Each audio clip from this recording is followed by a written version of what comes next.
जय हिंद बच्चों, आप देख रहे हैं हिंदी संस्कृत शिक्षा चैनल। मैं हूं वरिष्ठ अध्यापिका मुक्ता तेलंग।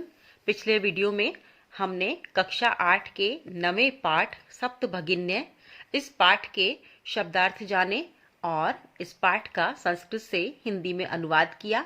आज हम इस पाठ के प्रश्न उत्तर करेंगे। अभ्यासः। पहला प्रश्न है उच्चारणम कुरुत। हम इन शब्दों का उच्चारण करेंगे। सुप्रभातम, चतुर्विंशति, सप्तभगिन्यः, गुणगौरव दृष्टया, महत्वाधायिनी, द्विसप्ततितमे, प्राकृतिक संपद्भिः, पुष्पस्तबक सदृशानि, पुष्पस्तबक सदृशानि, पर्व परंपराभिः, वंश वृक्ष निर्मितानां, वंशोद्योगो अयम्, अंतर्राष्ट्रीय ख्यातिम। इन शब्दों के उच्चारण में अगर हमसे कहीं गलती होती है तो हमें इनका संधि विच्छेद करके फिर इन्हें पढ़ लेना चाहिए। जिस प्रकार से सप्त भगिन्य है, गुण गौरव दृष्टया 3 टुकड़ों में पढ़ ले और फिर जल्दी से इसे एक साथ बोले। द्विसप्ततितमे, महत्वाधायिनी, प्राकृतिक संपद्भिः, इसे भी 2 टुकड़ों में पढ़ सकते हैं। पुष्प स्तबक सदृशानि, 3 टुकड़ों में पढ़ लें इसे। वंश वृक्ष निर्मितानाम, इसे भी 3 टुकड़ों में पढ़ेंगे। पर्व परंपरा भी, इसे 2 टुकड़ों में पढ़ सकते हैं। पर्व अलग कर ले, परंपरा भी अलग पढ़ लें, फिर दोनों को साथ बोल लें। वंशोद्योगो अयम, वंश उद्योग अयम। अब है अंतरराष्ट्रीय ख्यातिम। तो इस तरह से हम अलग अलग थोड़ा इसको संधि विच्छेद के माध्यम से शब्दों को कुछ अलग अलग पढ़ के फिर एक साथ यदि पढ़ेंगे तो हम बड़े शब्द भी आसानी से सही रूप में बोल सकेंगे, उच्चारण कर सकेंगे। प्रश्न नंबर 2 है प्रश्नानाम उत्तराणि एक पदेन लिखत। प्रश्नों के उत्तर हमें एक पद में लिखने हैं।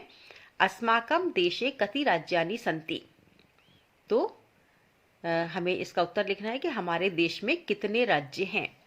तो इसमें लिखा हुआ है अष्टविंशति।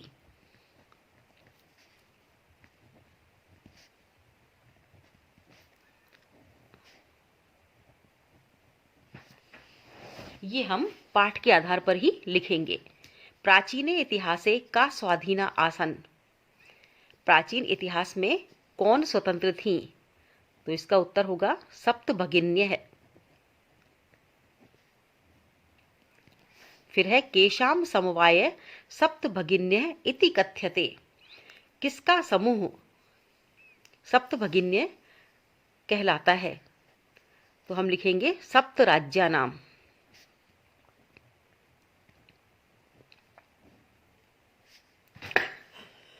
सप्त राज्यानां समूह सप्तभगिन्य इति कथ्यते। अस्माकं देशे कति केंद्र शासित प्रदेशाः सन्ति? 8 केंद्र शासित प्रदेशाः सन्ति।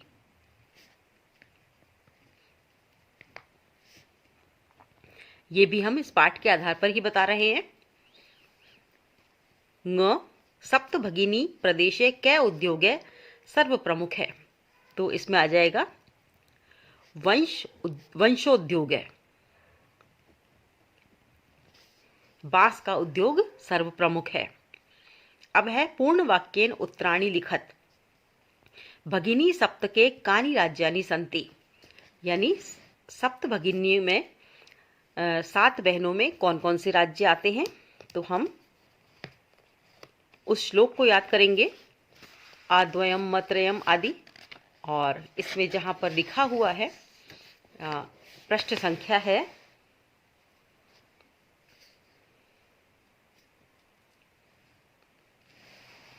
ये है पृष्ठ संख्या 60। इसमें लिखा हुआ है भगिनी सप्तके इमानि राज्यानि सन्ति अरुणाचल प्रदेशः, असम, मणिपुर, मिजोरम, मेघालय, नागालैंड, त्रिपुरा, चेती। तो ये है पृष्ठ संख्या 60। आप देख रहे हैं पृष्ठ संख्या 60 है। पृष्ठ संख्या 60 पर ये दिया हुआ है उत्तर। तो इसे आप लिख सकते हैं यहाँ से देखकर। इसके बाद पुनः हम देखेंगे आगे क्या पूछ रहे हैं। सप्तभगिनी इमानी राज्यानि सप्तभगिन्य इति किमर्थम कथ्यते। इन राज्यों को सप्तभगिनी ऐसा क्यों कहते हैं। तो इसका भी उत्तर हम पीछे देखेंगे। ये भी 60 नंबर पृष्ठ पर लिखा हुआ है। सामाजिक सांस्कृतिक परिदृश्यानाम साम्याद इमानी उक्तोपाधिना प्रथितानि, यानी सामाजिक सांस्कृतिक परिदृश्य की समानता के कारण इन्हें यह उपाधि दी हुई है या ये इस उपाधि से प्रसिद्ध हैं। अगला प्रश्न है सप्तभगिनी प्रदेशे के निवसन्ति, यानी सप्तभगिनी प्रदेशे ये जो 7 राज्य हैं उनमें कौन रहते हैं। तो यहाँ पर आप आएंगे 61 नंबर पेज पर। 61 नंबर पृष्ठ पर यहाँ दिया हुआ है गारो खासी नगा मिजो प्रभृतये बहवे जनजातिया अत्र निवसन्ति। ये 61 नंबर पेज पर दिया हुआ है। इसके बाद हम फिर अगला क्वेश्चन देखेंगे। अगला क्वेश्चन है, इसमें दिया हुआ है एतत् प्रादेशिका कै निष्णाता सन्ति। यहाँ इस प्रदेश में रहने वाले एतत् प्रादेशिका कै निष्णाता सन्ति, इस प्रदेश में रहने वाले किन चीजों में निष्णात हैं। तो इसका उत्तर भी 61 नंबर पृष्ठ पर है। 61 नंबर पृष्ठ हम निकालेंगे। ये रहा 61 नंबर पृष्ठ। इसमें लिखा हुआ है स्वलीला कलाभिश्च निष्णाता सन्ति। स्वलीला कलाभिश्च निष्णाता सन्ति। अब एक अंतिम प्रश्न हमारा बचता है 3 नंबर प्रश्न का। वंश वृक्षस्य वस्तूनाम उपयोगः कुत्र क्रियते। वंश वृक्ष वस्तूनाम उपयोगः कुत्र क्रियते। बांस के वृक्ष की वस्तुओं का उपयोग कहाँ करते हैं। तो इसका भी 61 नंबर पृष्ठ पर ही दिया हुआ है। ये उत्तर है आवस्त्रभूषणेभ्य गृह निर्माण पर्यंतम प्राय वंश वृक्ष निर्मितानाम वस्तुनाम उपयोगः क्रियते, यानी वस्त्र आभूषणों से लेकर घर बनाने तक के गृह निर्माण तक की जितनी भी सामग्री है सभी कुछ बांस के पेड़ों से और बांस के पेड़ों की वस्तुओं से ही बने हुए होते हैं, उन्हीं का उपयोग होता है। आगे 4 नंबर क्वेश्चन नंबर 4 है रेखांकित पदम आधृत्य प्रश्न निर्माणम कुरुत। रेखांकित पदों पर आधारित हमें प्रश्न निर्माण करना है। तो क वाला प्रश्न है वयम स्वदेशस्य राज्यानाम विषये ज्ञातुम इच्छामि। हम अपने देश के राज्यों के विषय में जानना चाहते हैं। तो यहाँ प्रश्न क्या होगा कि हम किसके विषय में जानना चाहते हैं। तो हम उत्तर लिखेंगे वयम कस्य, स्वदेशस्य के स्थान पर हम लिख देंगे कस्य राज्यानाम विषये ज्ञातुम इच्छामि और क्वेश्चन मार्क लगा देंगे। और प्रश्न निर्माण में यहाँ जो क्वेश्चन मार्क लगा हुआ है ये गलत है, क्योंकि जब हम प्रश्न निर्माण का प्रश्न लिखते हैं तो पूर्ण विराम आता है, क्वेश्चन मार्क नहीं आता, पूर्ण विराम आता है। तो इसके स्थान पर पूर्ण विराम आएगा। और जब हम क्वेश्चन बनाएंगे, प्रश्न बनाएंगे, तो प्रश्न बनाने के बाद, पूरा प्रश्न बनाने के बाद हम उसके आगे क्वेश्चन मार्क लगाएंगे और क्वेश्चन मार्क उत्तर में लगाएंगे। प्रश्नवाचक चिन्ह उत्तर में लगेगा, इसमें प्रश्न में नहीं लगेगा। अब है सप्तभगिन्ये प्राचीने इतिहासे प्राय स्वाधीना एव दृष्टा। तो उत्तर आ जाएगा कि कौन प्राचीन इतिहास में प्राय स्वाधीन दिखाई देती हैं। तो यहाँ आ जाएगा का, सप्तभगिन्य के स्थान पर आएगा का प्राचीने इतिहासे प्रायः स्वाधीना एव दृष्टाः। अब ग वाला है प्रदेशे अस्मिन् हस्तशिल्पानां बाहुल्यं वर्तते। तो प्रदेशे अस्मिन् केषां बाहुल्यं वर्तते, केषाम आ जाएगा, प्रदेशे अस्मिन् केषां बाहुल्यं वर्तते। अब है एतानि राज्यानि तु भ्रमणार्थम स्वर्ग सदृशानि, कि ये राज्य तो घूमने के लिए स्वर्ग के समान हैं।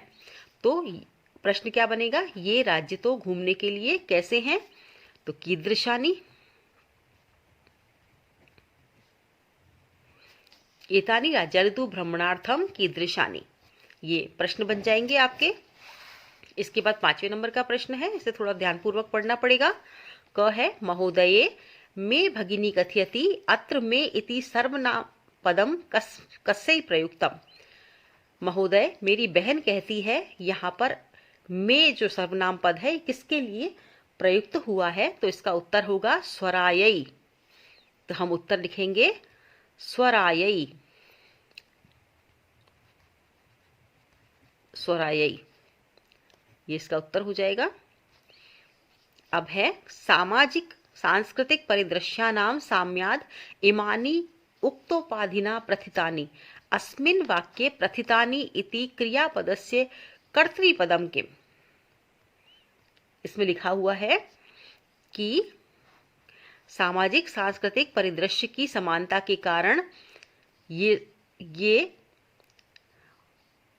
उक्त उपाधि से प्रसिद्ध हैं। तो इस वाक्य में प्रथितानि प्रसिद्ध हैं, इसका क्रियापद, इस क्रियापद का कर्तृपद क्या है, तो कर्तृपद है इमानि। अब है एतेषां राज्यानां पुनः संघटनम विहितम अत्र संघटनम इति कर्तृपदस्य क्रियापदम किम। यहाँ संगठन शब्द जो दिया हुआ है, इस कर्तृपद का क्रियापद क्या है, तो क्रियापद है विहितम।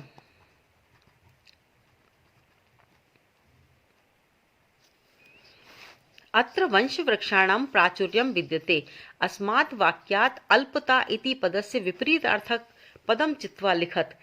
अल्पता यानी कमी और प्राचुर्यम यानी पर्याप्त मात्रा में। तो यहाँ पर जो आपका विपरीतार्थक पद है वह है प्राचुर्यम।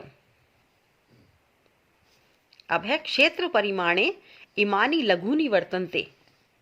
क्षेत्र परिमाण यानी भूमि के हिसाब से, भूमि की परिधि के हिसाब से यह छोटा दिखाई देता है। वाक्यात् संति इति क्रियापदस्य समानार्थक पदम चित्वा लिखत। इस वाक्य में संति यानी है, इस क्रियापद का समान शब्द लिखना है। समान शब्द कौन सा इस वाक्य में आया है, तो वह शब्द है वर्तन्ते। ये हो गया। अब है 6 नंबर का प्रश्न। प्रश्न संख्या 6 है पाठात् चित्वा तद्भव पदानां कृते संस्कृत पदानि लिखत। पाठ में जो शब्द हैं, पाठ से चुनकर इन तद्भव शब्दों के लिए संस्कृत के शब्द लिखने हैं।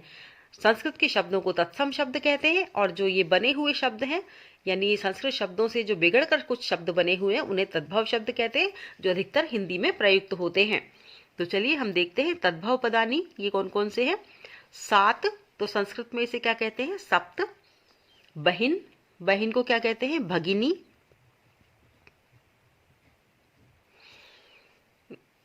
अब है संगठन, संगठनम। बांस, बांस को कहते हैं वंश।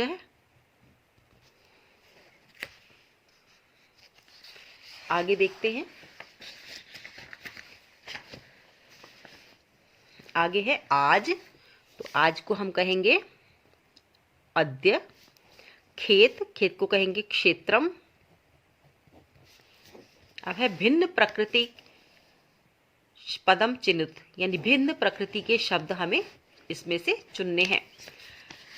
ये जो शब्द दिए हुए हैं ये लगभग सभी शब्द एक प्रकार के हैं, लेकिन इसमें एक शब्द अलग है, तो उसे हमें अलग करना है। जैसे गच्छति, पठति, धावति, अहसत और क्रीडति। अब इसमें कौन सा शब्द अलग है, आहसत शब्द अलग है। क्यों अलग है, क्योंकि ये सभी शब्द गच्छति, पठति, धावति और क्रीडति ये सभी लट लकार वर्तमान काल एक वचन के शब्द है, और अहसत भूतकाल का एक वचन का शब्द है।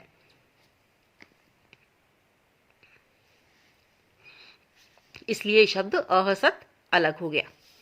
अब है छात्र, सेवक, शिक्षक, क्रीडक, लेखक, लेखिका। छात्र है, सेवक है, शिक्षक है, लेखिका और क्रीडक है। तो यहाँ लेखिका शब्द अलग है। लेखिका क्यों अलग है? क्योंकि स्त्रीलिंग शब्द है ये, इसलिए हम इसको अलग कर देते हैं। पत्रम, मित्रम, पुष्पम, आम्रम, फलम। अब इसको हम आम्रह को अलग कर देते हैं क्योंकि ये पुल्लिंग शब्द है, इसलिए हमने इसको अलग कर दिया। अब है व्याघ्र, भल्लूक है, गज है, कपोत है, शाखा, वृषभ, सिंह। अब इसमें देखिए एक शब्द अतिरिक्त छप गया है, मुझे लग रहा है क्योंकि 6 शब्द से अधिक किसी में भी शब्द नहीं है, 5 या 6 शब्द है, इसमें ये 7 शब्द आ गए हैं और दोनों ही शब्द इसमें अलग हैं, कपोत है और शाखा। तो जब भी आपके प्रश्न पत्र में इन दोनों शब्दों में से एक शब्द हो तो उसी को आप अलग कर दें। क्यों? क्योंकि व्याघ्र है, भल्लूक है, गज है, वृषभ है और सिंह है, ये सब पशुओं के नाम हैं, किंतु कपोत पक्षी का नाम है और शाखा बिल्कुल अलग है, वृक्ष की शाखा को कहा गया है। तो ये दोनों ही शब्द अलग हैं और इसे हम दोनों को ही अलग कर लेते हैं। कपोत है और शाखा, ये 2 शब्द बिल्कुल अलग हैं। अब आपके प्रश्न पत्र में इन दोनों में से जो भी आए उसी को आप अलग करके लिख दें। पृथ्वी, वसुंधरा, धरित्री, यानम और वसुधा, ये सब शब्दों में यानम शब्द अलग है क्योंकि ये सारे शब्द जो है पृथ्वी के ही नाम हैं और ये यानम अलग आ गया। यानम का मतलब वाहन हो गया। अब है ये 7वां प्रश्न, विशेष्य विशेषणा नाम उचित मेलनम कुरुत। विशेष्य के साथ विशेषणों का उचित मिलन करें या जो विशेषणों के साथ विशेषणों का मिलान करें। तो विशेष्य जो होता है वह है विशेषण पदानी और विशेष्य पद, दोनों एक दूसरे के पूरक हैं। विशेषण वह जो कि उसे उसकी विशेषता बताई जा रही है और विशेष्य वह जिसके बारे में विशेषता बताई जा रही है। तो अयम प्रदेश, प्रदेश की बात कर रहे हैं, यह प्रदेश। संस्कृति विशिष्टायाम, संस्कृति विशिष्टायाम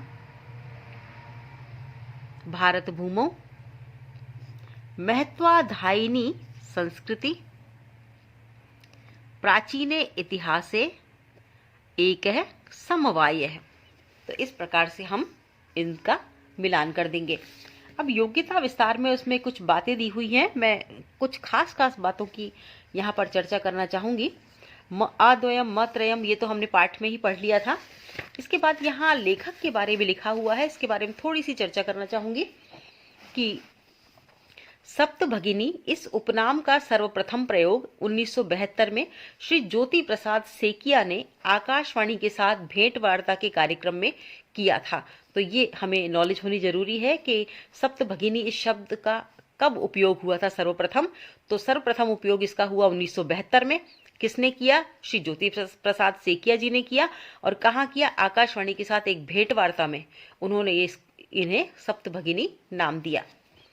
और इनके अंतर्गत आने वाले राज्यों का उल्लेख प्राचीन ग्रंथों में भी प्राप्त होता है, जैसे कि महाभारत, रामायण, पुराण आदि में। और इसमें एक बात और दे रखी है आपके कि 7 संख्याओं पर कुछ अन्य नाम भी प्रचलित हैं। सप्त संख्या पर कुछ अन्य प्रचलित नाम है, जैसे सप्त सिंधु, 7 सागरों की बात। सप्त भगिनी के समान सप्त सिंधु भी है।